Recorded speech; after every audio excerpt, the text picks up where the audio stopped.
한성조약 1884년 고종 21년 갑신정변 뒤처리를 마무리 짓기 위하여 일본과 맺은 조약. 일시 1885년 목적 갑신정변의 문제 처리. 가입국가 조선과 일본. 개항 이후 조선 내에서는 정치적 격변이 자주 일어났다. 이모군란 1882년, 갑신정변 1884년이 대표적이다. 이러한 사건이 발발할 때면 청나라와 일본이 관련되고 두 나라의 대립이 이루어졌다. 이모군란 때는 청나라 군대가 들어와 대원군을 납치해가는 등 조선 내에서 세력을 키웠다. 일본은 반대로 공관이 불타고 인명피해까지 나는 등 피해를 당했다. 갑신정변은 국내의 정치적 사건이었으나 당시에는 일본이 혁명 세력과 연결하여 지원을 하였으나 결국 실패하여 궁중에 있는 일본군이 청군에 쫓겨나는가 하면 일본 공사관은 민중의 습격을 받아 불타고 일본 거류민이 피살되는 등 일본 측이 피해를 당하는 사건으로 확대되었다.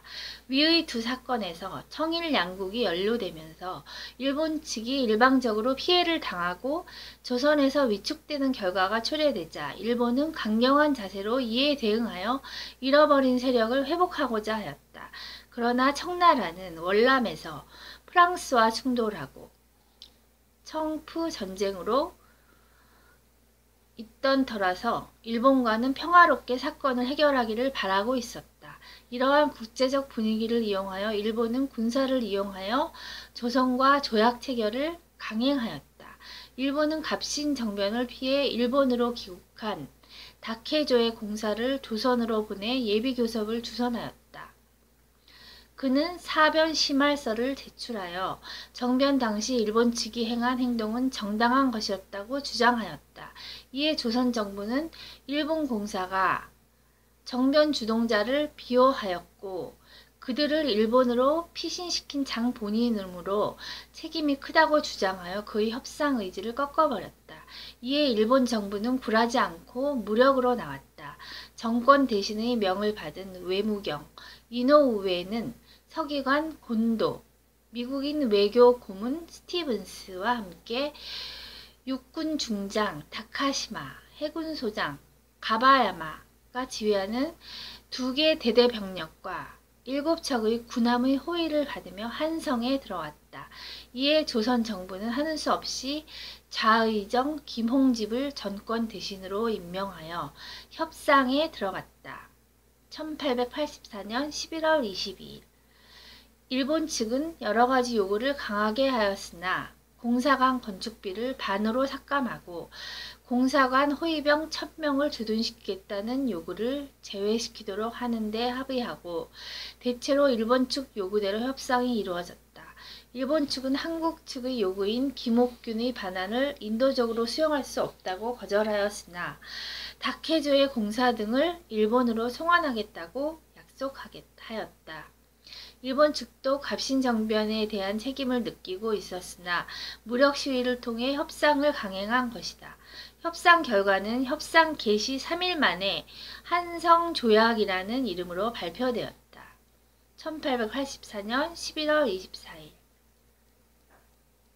양력 1885년 5월 19일 조약의 내용은 다음과 같다. 제1.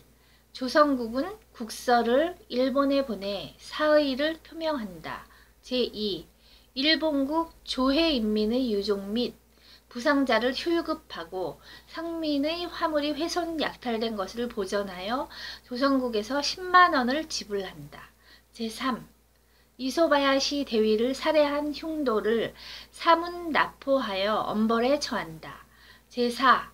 일본 공관을 신기지로 이축함을 요하는 바 조선국은 마땅히 기지 방옥을 교부하여 공관 및 영사관으로 사용하도록 할 것이며 그 수축 증건을 위해서 조선국이 다시 2만 원을 지불하여 공사비에 충용하도록 한다.